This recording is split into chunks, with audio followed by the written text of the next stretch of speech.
Bismillahirrahmanirrahim. Assalamualaikum warahmatullahi wabarakatuh.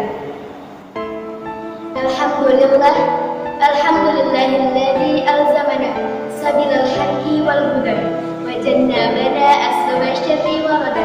Ahmaduhu ta'ala wa ashkuruhu wa atubu ilaihi wa astaghfiruhu wa asyhadu an la ilaha illallah wahdahu la syarika lah. Hamalana min ittiba'il hawa wa hawa bi sahibil hawa hatta hawa subhanahu billahi ta'ala wa rabbur rahim wa maulal karim alal anashi syawal. Wa asyhadu anna nabiyyana wa habibana Muhammad ibn Abdullah wa rasuluh an-nabiy mujtaba wa rasulul mustafa ballagha risalatallahi fama qala wa ma hawa wa ma yantiqu 'anil hawa in huwa illa wahyun yuha. Allamahu syadidul quwa sallallahu alaihi wasallam wa ala alihi wa ashabihi nujaba wa man sara ala nahjihim wa ihtaba. Pertama-tama marilah kita panjatkan puja dan puji syukur kita atas kehadirat Allah Subhanahu wa taala yang mana dengan limpahan karunia-Nya, rahmat dan hidayahnya kita semua dapat berwajah, dapat bertatap muka pada hari ini. Kedua kalinya, salawat dan salam tak lupa kita haturkan kepada junjungan Nabi besar kita Nabi Allah Muhammad Sallallahu Alaihi Wasallam yang mana telah membawa kita dari zaman jahiliyah menuju zaman Islam. Sejarah diturunkannya perintah salat 5 waktu. Bermula dari peristiwa yang biasa kita kenal dengan peristiwa Isra Mi'raj. Isra Mi'raj adalah dua peristiwa yang berbeda. Isra Mi'raj merupakan peristiwa di mana perjalanan Nabi Muhammad yang dilakukan dalam waktu 1 malam saja. Isra Mi'raj adalah peristiwa yang paling penting bagi umat manusia, khususnya bagi umat Islam. Karena apa? Karena pada saat itu Nabi Muhammad diperintahkan untuk melaksanakan sholat 5 waktu. Isra Mi'raj merupakan dua cerita, dua kisah perjalanan yang berbeda. Isra merupakan perjalanan Nabi Muhammad dari Masjidil Haram di Makkah menuju Masjidil Aqsa di Yerusalem. Sedangkan Mi'raj merupakan perjalanan Nabi Muhammad dari bumi menuju ke langit ketujuh, kemudian dibawa lagi menuju Sidratul Muntaha untuk menerima perintah di hadirat Allah. Faqad qala Allah Ta'ala fi kitabihil karim, a'udzu billahi minasyaitonir rajim, bismillahirrahmanirrahim.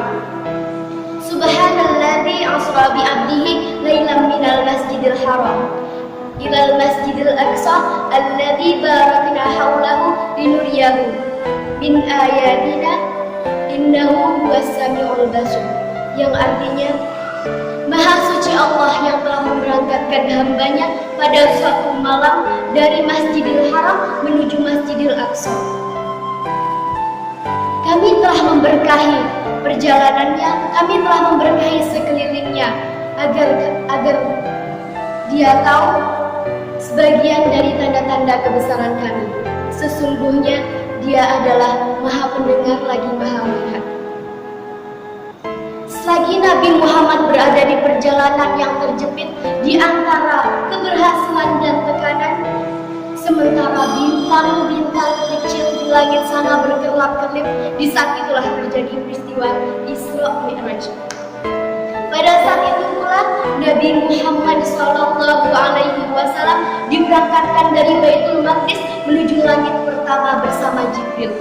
Kemudian Jibril meminta izin untuk dibukakan pintu langit. Kemudian setelah terbuka pintu langit, Nabi pun melihat Nabi Adam. Kemudian beliau pun mengucapkan salam kepada Nabi Adam, dan Nabi Adam pun menjawab salam beliau. Lalu beliau berlalu dan kembali naik menuju langit kedua. Setelah terbuka pintu langit kedua, beliau pun bertemu dengan Nabi Yahya bin Zakaria dan Nabi Isa bin Maryam. Di saat itulah Nabi mengucapkan salam kepada keduanya, dan keduanya pun membalas salam kepada Nabi Muhammad SAW. Lalu beliau melanjutkan perjalanannya menuju ke langit ketiga. Di situ beliau bertemu dengan Nabi Yusuf alaihissalam. Kemudian beliau pun mengucapkan salam kepada Nabi Yusuf alaihissalam, dan Nabi Yusuf pun menjawab salam beliau. Kemudian beliau naik lagi menuju ke langit yang keempat. Disitulah beliau bertemu dengan Nabi Idris alaihissalam. Kemudian beliau pun mengucapkan salam lagi kepada Nabi Idris naik lagi ke langit yang kelima. Disitulah beliau bertemu dengan Nabi Harun bin Imran. Disitulah beliau pun juga mengucapkan salam kepada Nabi Harun bin Imran, dan Nabi Harun bin Imran pun menjawab salam beliau. Kemudian beliau melanjutkan perjalanan hingga menuju ke langit ke-6. Disitulah beliau bertemu dengan Nabi Musa bin Imran, dan beliau pun mengucapkan salam kepada Nabi Musa, dan Nabi Musa pun menjawab salam beliau. Ketika Nabi Muhammad hendak berlalu dari Nabi Musa alaihi salam, Nabi Musa menangis. Kemudian Nabi Muhammad pun bertanya, "Wahai saudaraku Musa, apa yang membuatmu menangis?" Kemudian Nabi Musa pun menjawab, "Aku menangis. Aku menangis karena aku tahu, aku melihat seorang pemuda yang diutus setelahku, yang diutus sesudahku, yang masuk surga bersama umatnya yang lebih banyak daripada umatku." Setelah itu Nabi Muhammad pun berlalu dan menuju ke langit ke-7. Disitulah Nabi Muhammad bertemu dengan Nabi Ibrahim.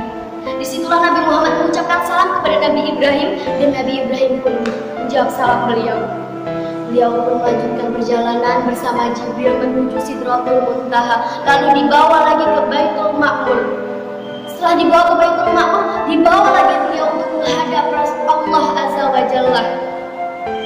Ketika bertemu dengan Allah Azza wa Jalla, Nabi bersabda dengan penuh hormat, "At-tahiyyatu mubarakatuh salatu tayyibatu lillah," yang artinya segala kehormatan, segala kemuliaan, segala keagungan hanya milik Allah saja.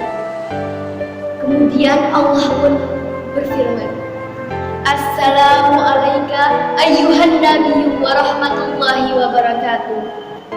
Setelah mendengar percakapan itu, seluruh malaikat seketika serentak menjawab dua kalimat syahadat, "Asyhadu an la ilaha illallah wa asyhadu anna nabiyyana wa asyhadu anna Muhammadar Rasulullah."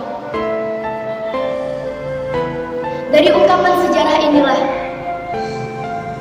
bacaan tadi diabadikan sebagai bacaan dari sebagian bacaan sholat.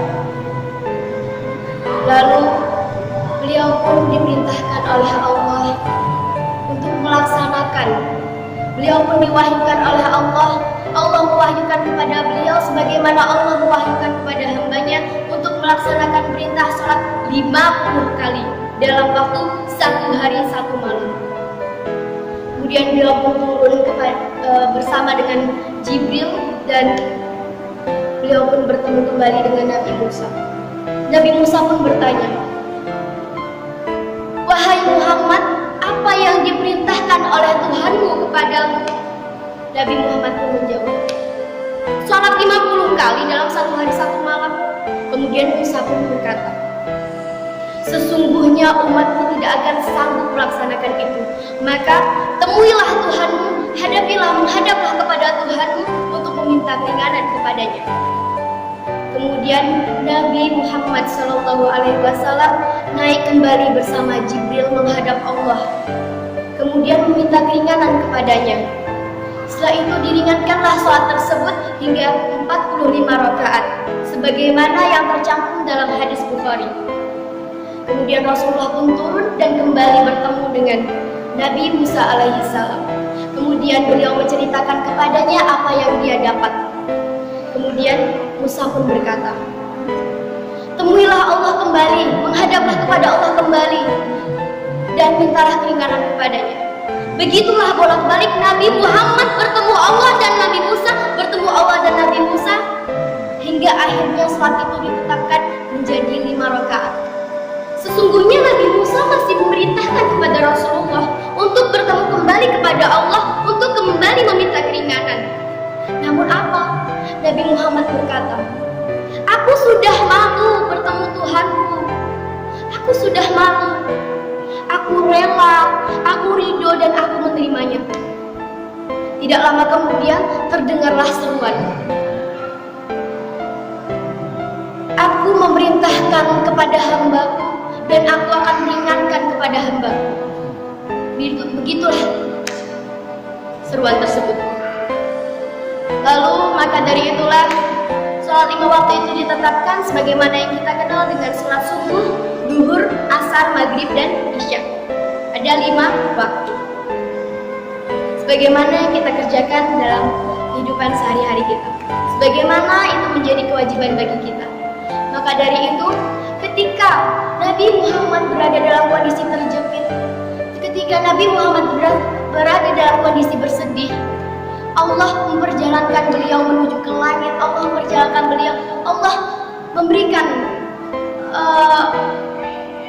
kegembiraan kepada beliau agar beliau kembali tersenyum dengan memperlihatkan di mana surga, bagaimana keadaan surga, di mana neraka, bagaimana keadaan neraka. Yang pada saat di langit pertama tadi, Nabi Muhammad yang bertemu dengan Nabi Adam tadi, beliau diperlihatkan sesungguhnya kepada beliau diperlihatkan oleh Nabi Adam di mana roh-roh orang yang mati syahid yang berada di sebelah kanan dan roh-roh orang yang mati sengsara berada di sebelah kiri. Na'udzubillah. Demikianlah untuk yang dapat saya sampaikan, semoga dapat bermanfaat bagi kita semua. Saya Mustika Sari, santriwati Pondok Pesantren Terpadu Seruga, mengucapkan selamat menunaikan ibadah puasa. Akhirul kalam, wassalamualaikum warahmatullahi wabarakatuh.